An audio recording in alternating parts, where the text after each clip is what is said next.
नमस्कार, मैं नासिर खान। आप देख रहे हैं सत्यजीत। चलिए नजर डालते हैं इस वक्त की खास खबर पर।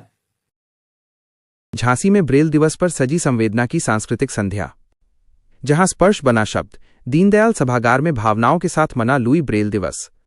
झांसी शिक्षा, संवेदना और समानता के भाव से ओतप्रोत वातावरण में आज दीनदयाल सभागार साक्षी बना एक ऐसे आयोजन का जहां शब्द नहीं स्पर्श ने पढ़ाया और मौन ने ज्ञान की आवाज दी।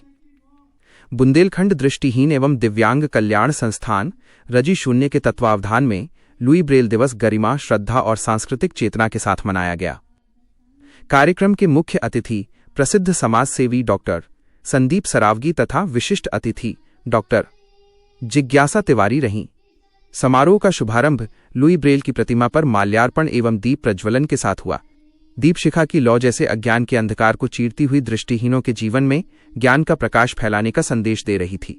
इसके पश्चात दिव्यांग विद्यार्थियों द्वारा प्रस्तुत सांस्कृतिक कार्यक्रमों ने ये सिद्ध कर दिया कि प्रतिभा को आंखों की नहीं, आत्मविश्वास की आवश्यकता होती है। शुभम, मनीषा, चांद, अभी, श्रद्धा, प्रथम, लहर एवं गीता सेन की प्रस्तुतियों ने सभागार को तालियों की गूंज से भर दिया और उपस्थित जनमानस भाव विभोर हो उठा। मुख्य अतिथि डॉक्टर संदीप सरावगी ने अपने प्रेरक वक्तव्य में कहा कि दृष्टिहीनता कमजोरी नहीं है, कमजोरी तब होती है जब समाज अवसरों के द्वार बंद कर देता है। लुई ब्रेल ने स्पर्श के माध्यम से ज्ञान का जो दीप जलाया, उसने दुनिया को ये सिखाया कि शिक्षा हर व्यक्ति का अधिकार है। हमें केवल सहानुभूति नहीं बल्कि समान अवसरों की संस्कृति विकसित करनी होगी, जहां दिव्यांगजन आत्मनिर्भर बने, नेतृत्व करें और समाज को दिशा दें। उन्होंने आगे कहा कि ब्रेल लिपि सम्मान, स्वावलंबन और सशक्तिकरण का प्रतीक है तथा ऐसे आयोजनों से समाज में संवेदनशीलता बढ़ती है और समावेशी सोच को मजबूती मिलती है। सीमा श्रीवास्तव ने लुई ब्रेल के जीवन संघर्ष और ब्रेल लिपि की ऐतिहासिक भूमिका पर प्रकाश डालते हुए कहा कि ब्रेल लिपि केवल पढ़ने की विधि नहीं बल्कि आत्मनिर्भरता का सेतु है। वहीं जितेंद्र वर्मा, विनीत अग्रवाल, अरविंद सक्सेना, प्रदीप श्रीवास्तव, अजय कुमार सक्सेना, सुशील एवं चुन्नीलाल ने अपने विचारों के माध्यम से ब्रेल लिपि के सामाजिक महत्व को रेखांकित किया। कार्यक्रम में मंटू वाल्मीकि, नेहा सक्सेना, अनीता गुप्ता, पूनम सेन, सुमन तथा रघुवीर प्रसाद चतुर्वेदी की गरिमामयी उपस्थिति रही। समारोह का कुशल संचालन सर्वेश सक्सेना ने किया, जबकि आभार प्रमोद सेन एवं सीमा श्रीवास्तव द्वारा व्यक्त किया गया। आयोजन ने ये संदेश दिया कि दिव्यांगता कोई बाधा नहीं बल्कि एक अलग सामर्थ्य है जिसे समाज के सहयोग और संवेदना की आवश्यकता है। इस बात से शायद हमारे यहाँ बैठे हुए सारे लोग परिचित होंगे कि आपके दुख सुख में हमेशा हम लोगों का सहयोग परिवार की तरह ही रहता है।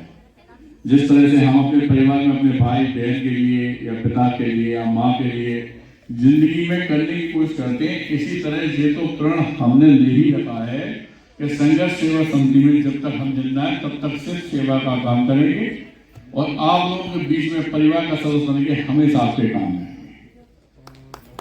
दूसरा, डॉक्टर साहब ने बहुत अच्छी बात करी अभी मंच पे कि डॉक्टर साहब का मन है कि आप लोगों के लिए कोई आश्रय देना। दूसरी बात, भाई साहब से भी बात हुई हमारी कि भाई साहब का ही मन था कि कोई आश्रय ऐसा मिल जाए जहाँ पे हम लोग सब लोग कोई काम कर सके, अपने ठहरने की व्यवस्था हो। तो इस बात का अगर डॉक्टर साहब जगह अवेलेबल कराते हैं तो संघर्ष सेवा समिति की तरफ से आप लोगों के लिए आशियाने की व्यवस्था बहुत अच्छी हो सकती है। हर मार्मिक पल, हर अच्छा परिवार वास्तविकता में जब आप लोगों के बीच में आता है तो उसका खुद का मन होता है कि आपकी सहायता करें। इसी तरह हमारी जिज्ञासा तिवारी छोटी बहन का भी मन है, उसने भी कहा कि जब भी आपको लगे वो हमेशा आपके साथ खड़ी है।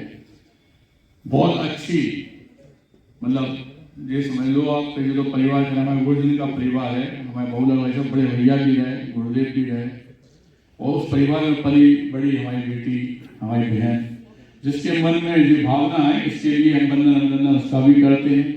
और हमारे मंच पे बैठे हुए जितने लोग हैं, भाई परिवार, सबका वंदन करते हैं। इस बात का वादा फिर से आपसे करते हैं कि आपके लोग जो हमारे पास आते हैं ऑफिस में मिलने के लिए, जब कहेंगे, जैसे कहेंगे, जिंदगी में हम हमेशा आपके साथ हैं और धन्यवाद देना चाहते हैं।